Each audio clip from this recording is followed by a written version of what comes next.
নমস্কার বন্ধুরা, পলির রান্নাবান্নায় সকল বন্ধুকে স্বাগত।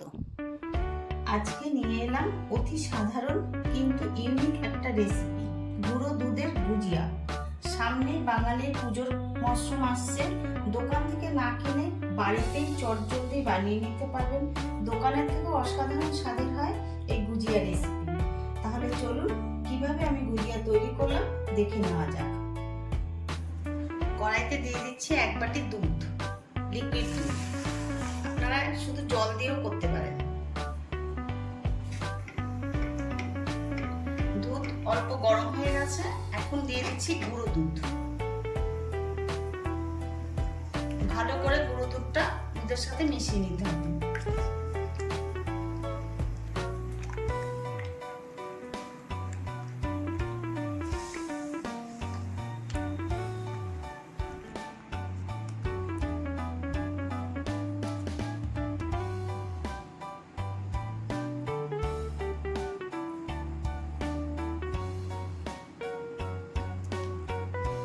চামচ মতন চিনি দিয়ে দিচ্ছি। গুঁড়ো দুধ নিজেই মিষ্টি, তাই জন্য বুঝে একটু মিষ্টিটা দেবেন। আমি 2 চামচ চিনি দিয়েছি।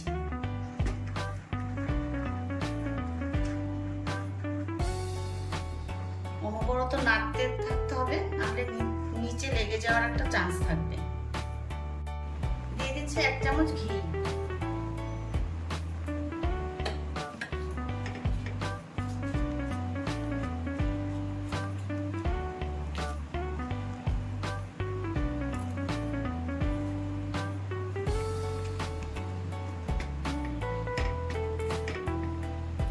ছোট এলাচের দানা গুঁড়ো করে নিয়েছি, সেটা দিয়ে দিচ্ছি।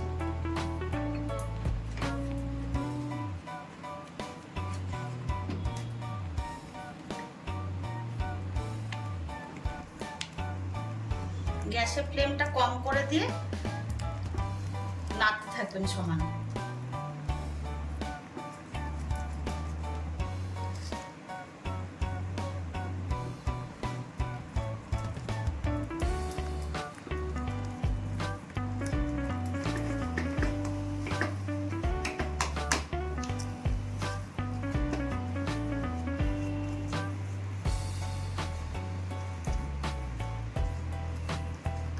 প্রায় হয়ে আসছে, দেখুন কড়াই দিয়ে ছেড়ে ছেড়ে আসছে।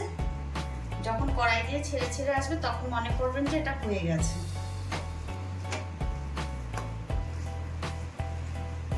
এবার আমি গ্যাসের ফ্লেমটা অফ করে দিচ্ছি। আমি একটা প্লেটে তুলে নিচ্ছি।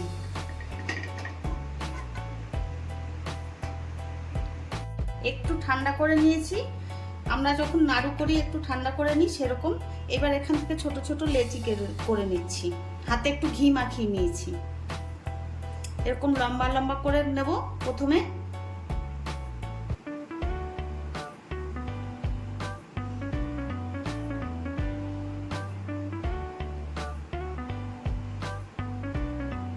এই যে সুন্দর গুজিয়ার মতন শেপ দিয়ে নিলাম। এইভাবে করে নিচ্ছি। বেশি ঠান্ডা করবেন না, তাহলে শক্ত হয়ে যাবে, হাতে সহ্য হয় এরকম গরম অবস্থায় করে নিতে হবে গুজিয়াগুলো।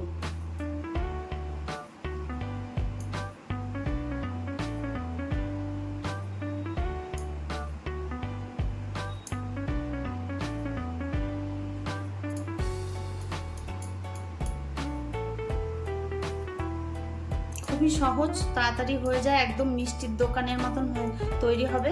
আর গুঁড়ো দুধ দিয়ে করলে, এমনি দুধের থেকেও গুঁড়ো দুধের দিয়ে করলে ভালো টেস্ট হয় গুজিয়ায়। এইভাবে আমি সব গুজিয়াগুলো করে নিচ্ছি। গুজিয়াগুলো